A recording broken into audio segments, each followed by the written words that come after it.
I couldn't believe that Liu Kang welcomed me in Earthrealm, or that he thought me worthy to study with his Shaolin masters.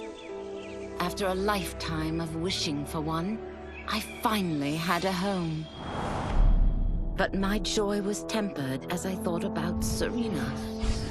My shadow sister was still under Quan Chi's yoke, and she deserved a life free of him as much, if not more, than I.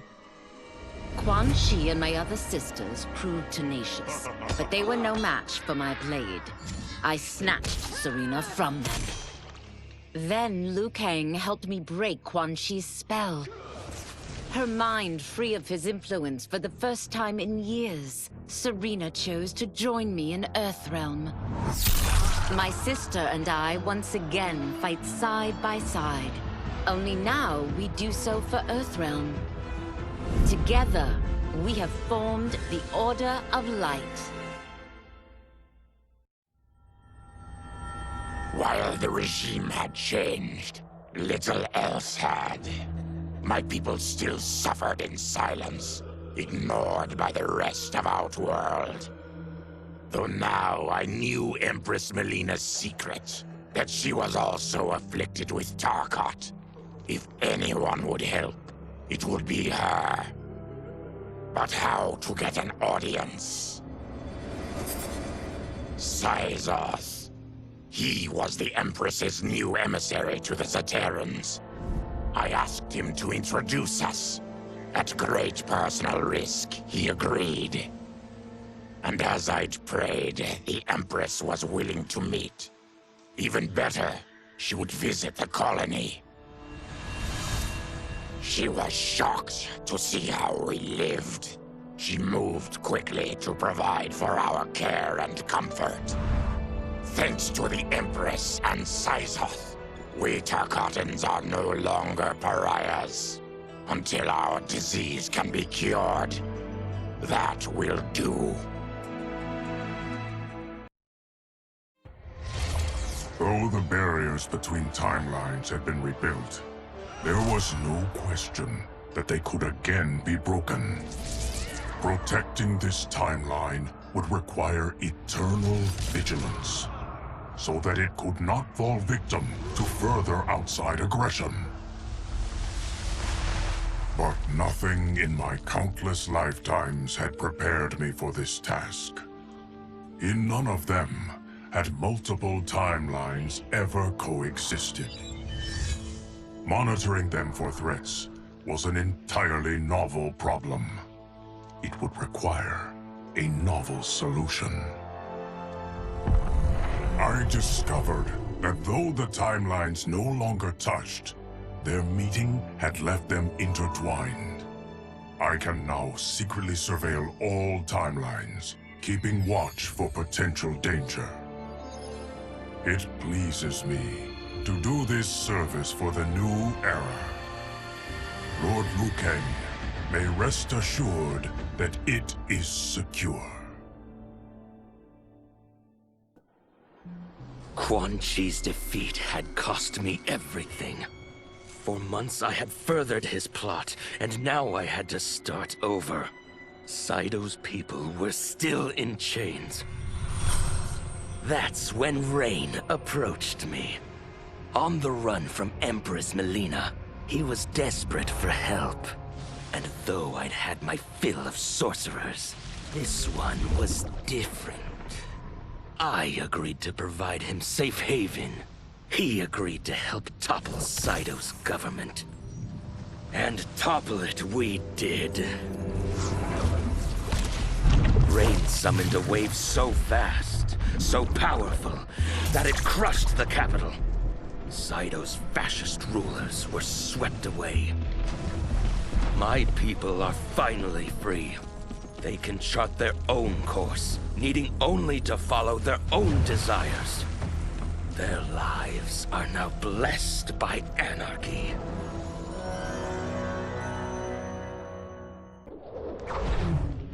Since this whole thing kicked off, I'd wondered why Liu Kang chose me to be a champion.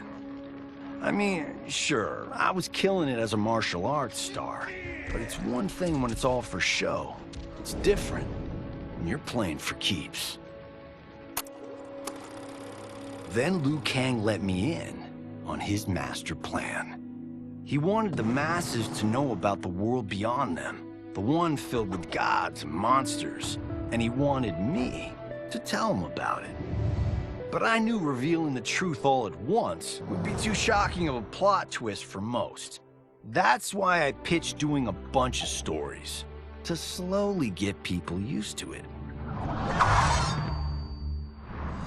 And if there's one thing I can do, besides kick ass in combat, it's build a cinematic universe. I'm serving up movies, streaming series, games, you name it. I like that I'm doing a public service. And it doesn't hurt that I'm making more than a few bucks. It's the kind of synergy that would make any studio mogul proud. I wasn't looking for allies against the Yakuza, but I found one in Special Agent Jackson Briggs. He'd heard gangsters plotting to kill me on a wiretap and came calling, hoping I'd be his informant. We planned to part ways when we got the job done. But then, Shang Tsung showed up to steal Sento. Needless to say, Jackson had questions. It blew his mind to hear that the stories in Johnny's movies were real. Once the shock wore off, Jackson quickly sized up the threats Earthrealm faced. To deal with them, he got his bosses at the FBI to form the Outworld Investigation Agency. When he asked me to sign on, I hesitated.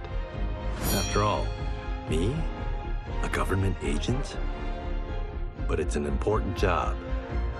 And more importantly to me, an honest living. Though worried about how the public might react, I met with Baraka to discuss his Tarkatans. Speaking from his heart, he moved me. I agreed to visit his colony and see how his people lived. The conditions were atrocious. This was one of my mother's few mistakes. Like all Outworlders, she treated Tarkatans with scorn. What they deserved from us was compassion.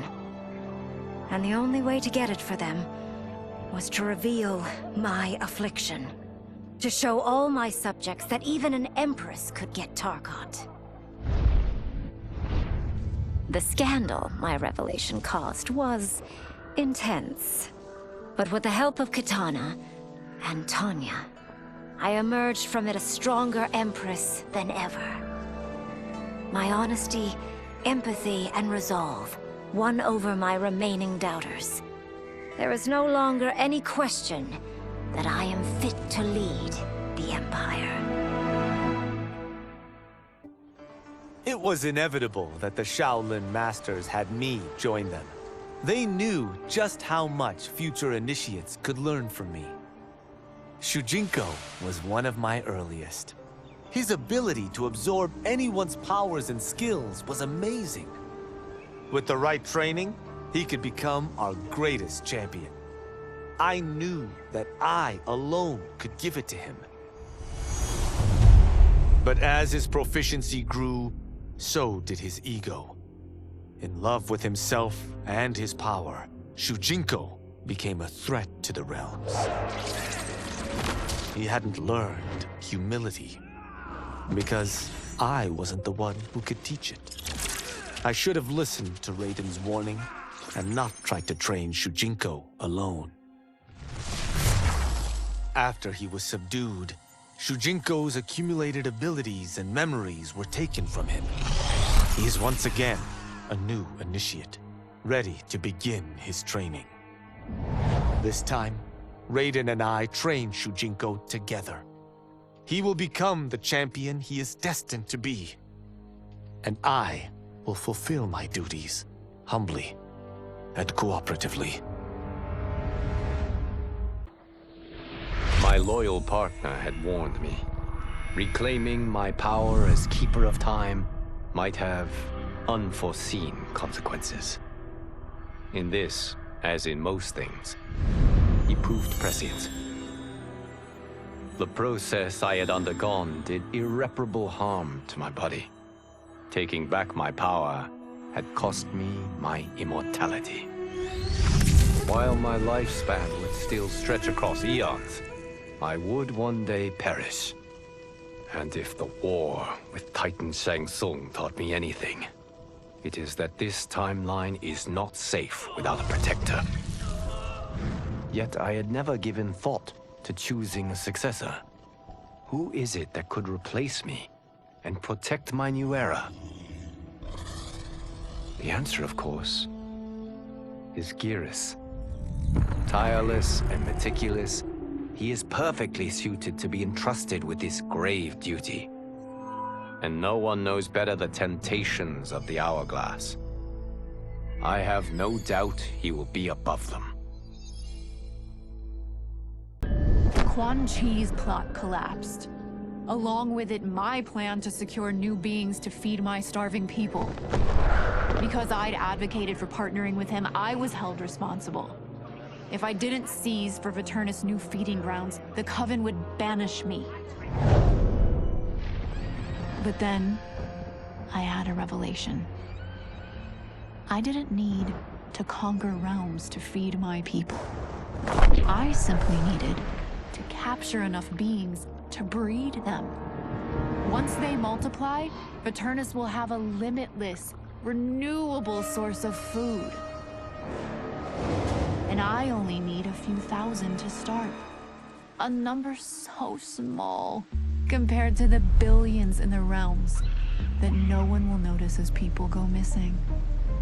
But it will be more than enough to establish our breeding stock and feed a ravenous Viternus.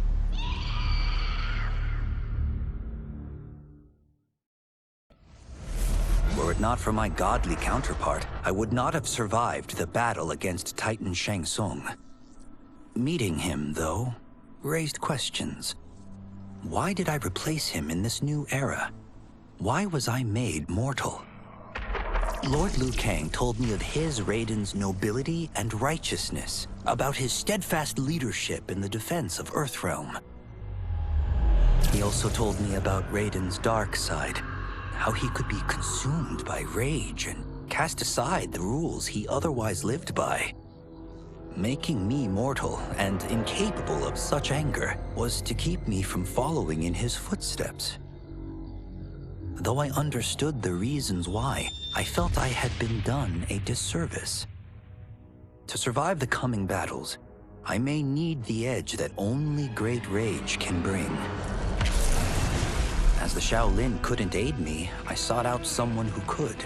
Someone to stoke the fire within me and teach me to master it. For this, I could have no better teacher than the Shirai Ryu's Grand Master. To elude capture by Empress Melina, I joined Havoc's crusade in Saido. There, I summoned more magic than I thought possible, and drowned out the old regime. Havoc's longed-for anarchy had been achieved. He was more than satisfied. But I was left empty and broken. Had I been satisfied as Outworld's High Mage, not let myself be tempted by Shang Tsung, a great city would not now lay in ruins. I've caused devastation, ended thousands of lives, all because of my blind ambition. I've betrayed my oath, my sovereign, and my realm. These high crimes merit punishment, and I'll accept whatever the Empress gives me. My only ambition now is to one day be forgiven. With General Shao freed from prison, we began raising a new army against the royal family. Though many were eager recruits, few were good at soldiering. It was so bad the General was forced to change tactics. He decided that we needed a doomsday weapon. That weapon isn't a thing, though. It is a monster. Onaga, the Dragon King. The General told me the old legends were true. That his ancient ancestor defeated Onaga, trapping him deep inside Mount Sagan. The Dragon King is still there today. His pent-up fury waiting to be unleashed. Because Onaga is so dangerous, the General wouldn't risk trying to tame him before. But now, he feels we have no choice. Though I likely won't survive, I accept this mission gladly. I can think of no greater honor than to give my life in the General's service. After fleeing Outworld, I hadn't expected to return. But then, I also hadn't expected the new Empress to make me an offer I couldn't refuse. To thank me for helping stop General Shao's rebellion, she asked me to be her emissary to the Zaterrans. Going home, bearing the seal of the royal house, I would show, once and for all, that my mutation wasn't to be feared. That it wasn't a source of shame. To my surprise, I was welcomed. But those warm smiles hid a dark secret. I stumbled upon a trove of official records, which showed that my shape-shifting ability isn't unique. Many Zaterrans are born with it, but are killed by their government to keep it from spreading. Who started this barbaric policy? Who is now enforcing it is unknown. But I will find out. And I will put an end to this madness.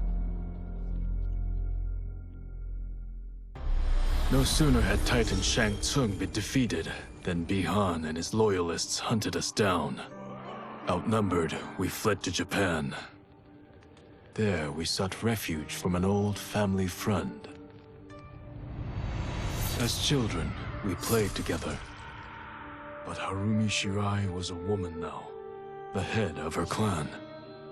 Her strength, beauty, and intellect awed me.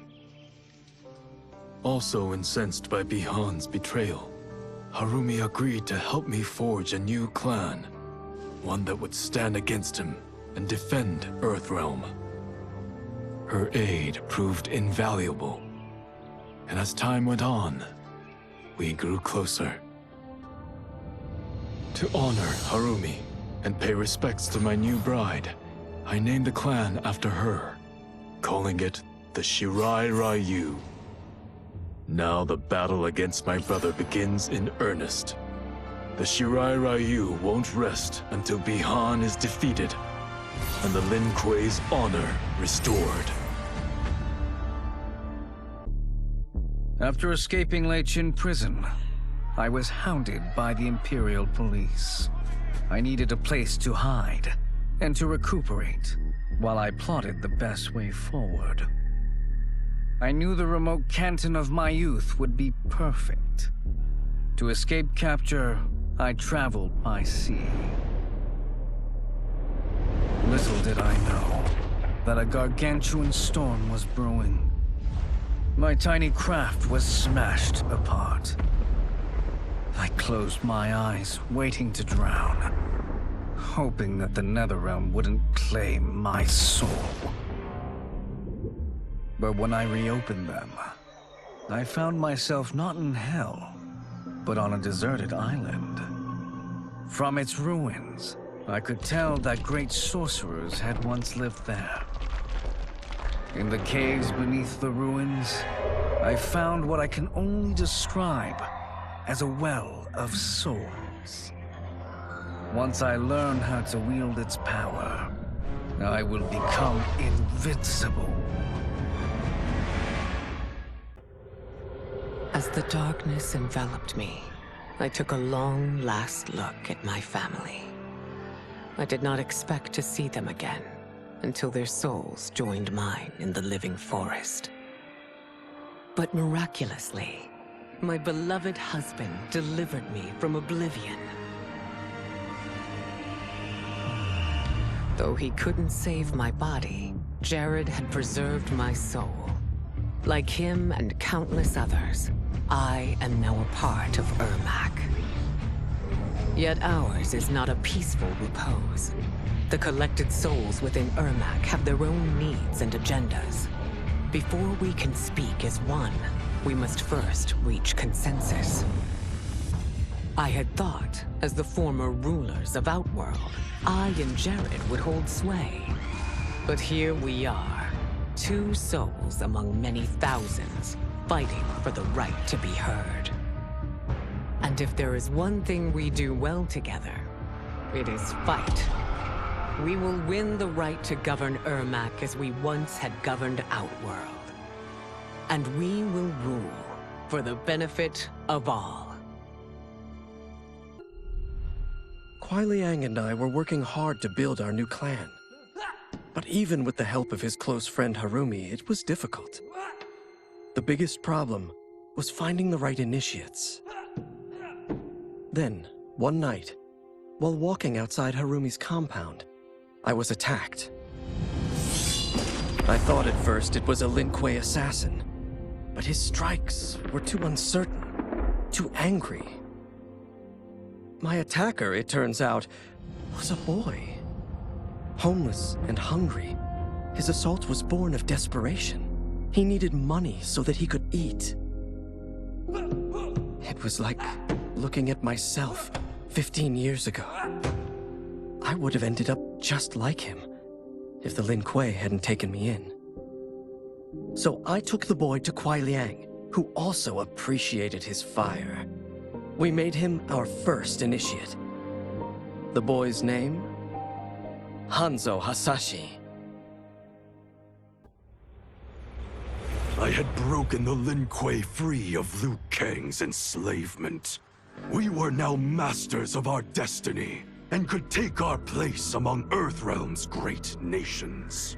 But taking and holding territory would require a vast army. I needed more fighters to make our presence felt. Then I recalled Shang Tsung's dragon warriors. An army of them would be unstoppable.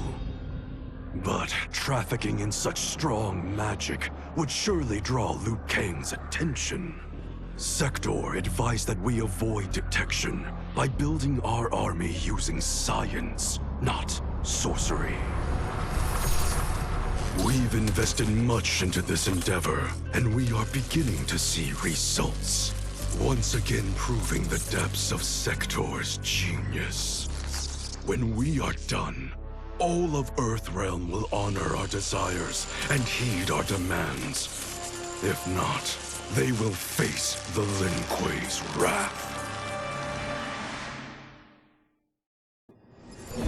Until recently, I hadn't met Li Mei, but I had heard the stories. How the Umgadi's matron superior blamed her for not preventing Emperor Jared's murder.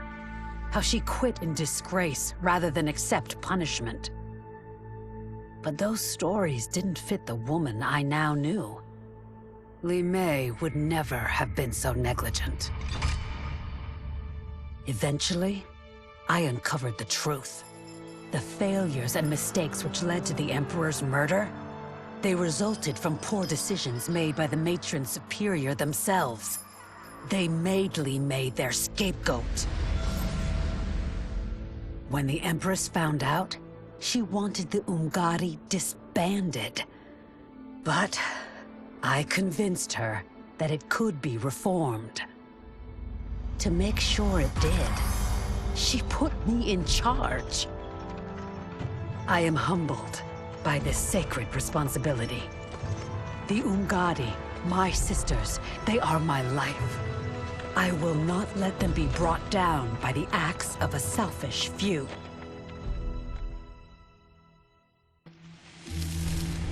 General Shao's revolt left Outworld's armies in tatters. We were vulnerable to enemies both foreign and domestic. That's why my sister asked me to take command, to stitch her military back together and purge Shao's loyalists within it. She trusted only me with the task. The soldiers, however, had little faith. They thought me a spoiled dilettante, unprepared and unfit to serve. That I could fight mattered little. All that mattered was that I wasn't one of them. I finally earned their loyalty by orchestrating an epic victory over Shao and his rebels. Though the general himself escaped, his forces were smashed. For as long as I am able, I will lead the Empress's armies in defense of Outworld. Through strength, we will achieve peace. As her reign began, Empress Melina faced many challenges. To meet them, she turned to the people she trusted. Her sister to lead her army, and me to lead her Imperial police. Though I missed Empress Sindel dearly, I was glad my ties with her family had been mended. But while it was an honor to be made responsible for Outworld's internal security, I soon realized accepting the appointment was a mistake. I'm not cut out to be a bureaucrat, nor am I patient enough to navigate the Imperial Court's politics. I was at my best patrolling Sundo's streets, when I could feel the city's pulse and serve and protect its citizens directly. That's why I resigned my post and resumed my role as Sundo's first constable. I end each day knowing I've made a difference. The battle had been lost, but the war isn't over. I won't stop fighting until I take Outworld's throne. That they thought Lei Qin prison would hold me is laughable. Once free, I began planning my next campaign. I would need an unstoppable army to overthrow Melina. Unfortunately, most of my former soldiers lacked the courage to rally to my standard. Rebuilding my army would require finding new recruits. And that task is proving easier than expected. Outworld's golden age has left more than a few behind. Without hope, without power, they eagerly heed my call to tear down Melina's government.